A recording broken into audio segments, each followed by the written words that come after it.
South India shopping mall the wedding మంత్ర సరికొత్త wedding collection south India shopping mall.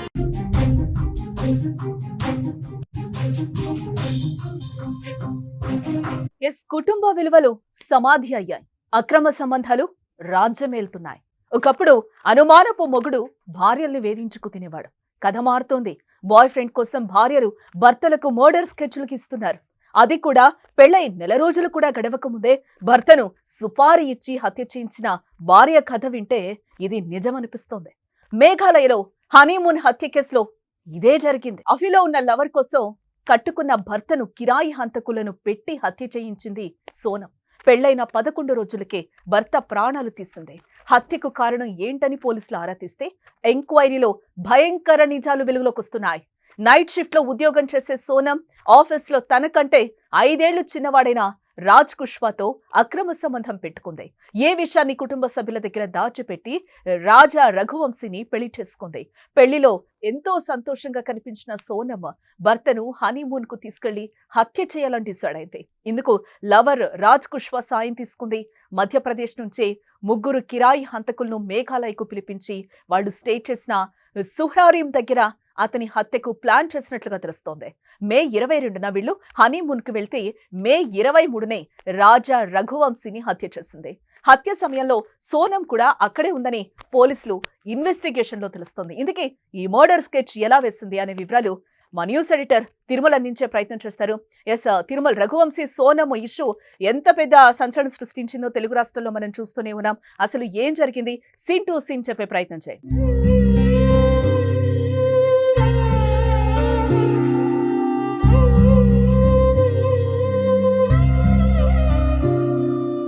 Telugu రాష్ట్రాల్లో కాదు జానకి, ఇది దేశవ్యాప్తంగా పెద్ద సెన్సేషన్ మర్డర్ అయింది. ఎందుకంటే సోనంకి రఘువంశీకి కేవలం పెళ్ళైన 11 రోజులకే ఆ రఘువంశీ మర్డర్ జరిగింది.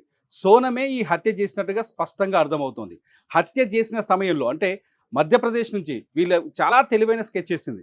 పెళ్లి చేసుకున్న తర్వాత 11 రోజు వీళ్ళు మేఘాలయలో సొహరరీం ఏరియాకి హనీమూన్ కోసం వెళ్ళారు. అది పూర్తిగా ఒక కొండ ప్రాంతం, ఇంటీరియర్ ఏరియా. ఆ కొండ ప్రాంతంలో గతంలో చాలాసార్లు అంటే ఇటువంటి జంటలు వెళ్ళి లేకపోతే హనీమూన్ కోసమనో లేకపోతే ఇంకో ఫ్యామిలీ కోసం ఫ్యామిలీతో పాటు వెళ్ళి లోయల్లో కాలు జారి పడిపోయో లేకపోతే ప్రమాదవశాత్తు చనిపోయో అక్కడ చాలామంది మరణాలు జరిగాయి, సంఘటనలు జరిగాయి.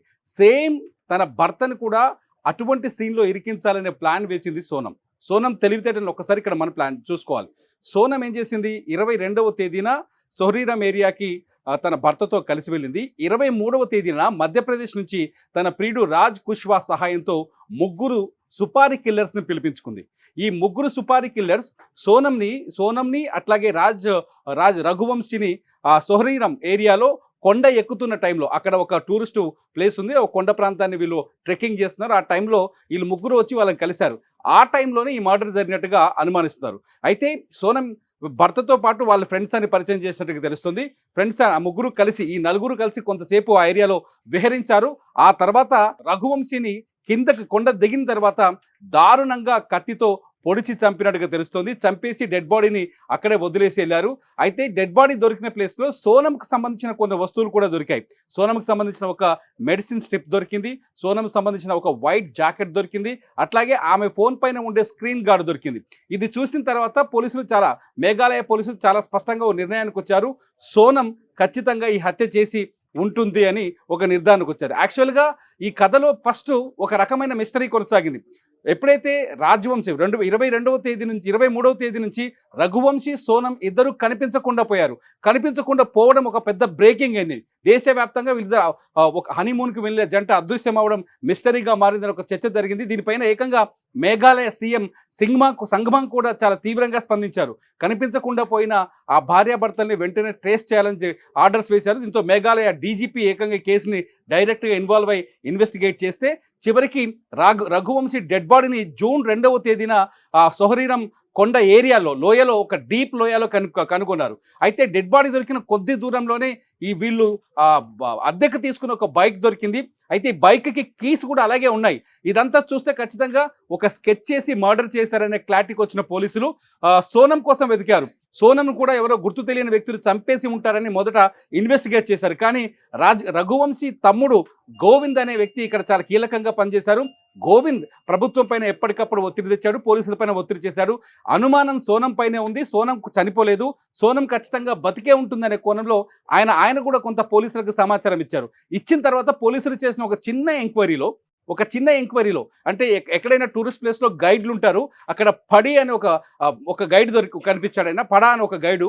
ఆ గైడు పోలీసులకు ఒక కీలకమైన సమాచారం ఇచ్చారు. ఏమిటంటే 23వ తేదీన వీళ్ళు కొండ ప్రాంతంలోకి ట్రెక్కింగ్ చేస్తున్న సమయంలో ఈ కొత్తగా పెళ్ళైన ఈ జంట సోనం అండ్ రఘువంశీతో 3 మనుషుల్ని చూసాం. ఆ 3 మనుషులు ఎవరో తెలియదు. నేను వెళ్ళి వాళ్ళకి గైడ్గా సహకారం చేయడానికి అడిగితే వాళ్ళు చాలా తెలివిగా నన్ను వద్దన్నారు. వారి నుంచి ఇంకొక గైడ్ని తీసుకొని వెళ్ళిపోయారు. వాళ్ళు అప్పటి నుంచి నాకు గుర్తుకున్నారు. కిందకు వచ్చేసరికి అతని స్కూటర్ కనిపించింది నాకు అని పోలీసులకు సమాచారం ఇచ్చారు. ఎప్పుడైతే ఈ గైడ్ సమాచారం ఇచ్చాడో ఆ గైడ్ ఇచ్చిన సమాచారంతో పోలీసులు ఇది ఒక కుట్రపూరితమైన అంశంగా ఇన్వెస్టిగేషన్ చేస్తే అసలు విషయం బయటకు వచ్చింది. ఫస్ట్ డెడ్ బాడీ దొరికింది, ఆ తర్వాత సోనం దొరకలేదు. సోనం కోసం గాలిచ్చారు. గాలిస్తున్న సమయంలోనే సోనం అక్కడి నుంచి తప్పించుకొని వచ్చి గజియాబాద్ వచ్చింది.